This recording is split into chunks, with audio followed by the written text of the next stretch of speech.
अदालत इस अफसोसनाक वाक़े की इंक्वायरी को जल्द मुकम्मल करे, साथ ही साथ हुकूमत हादसे में जाँ बहक और जख्मी होने वालों को मुआवजा भी अदा करे।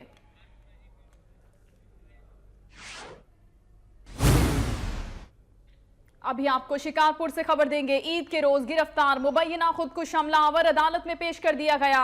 दहशतगर्द को सख्त सिक्योरिटी में इंसदाद दहशतगर्दी की अदालत में लाया गया। दहशतगर्द 30 रोजा जिस्मानी रिमांड पर सीटीडी के हवाले भी कर दिया गया है। शिकारपुर में ईद के रोज अफसोसनाक वाकया पेश आया था। खुदकुश हमलावर था जिसने खुद को बम धमाके से उड़ा लिया और एक हमलावर इसके नतीजे में हलाक हुआ, जबकि दूसरा जख्मी था और उसको गिरफ्तार कर लिया गया। आज उसी मुबैना दहशतगर्द को आज इंसदाद दहशतगर्दी की अदालत में पेश किया गया है।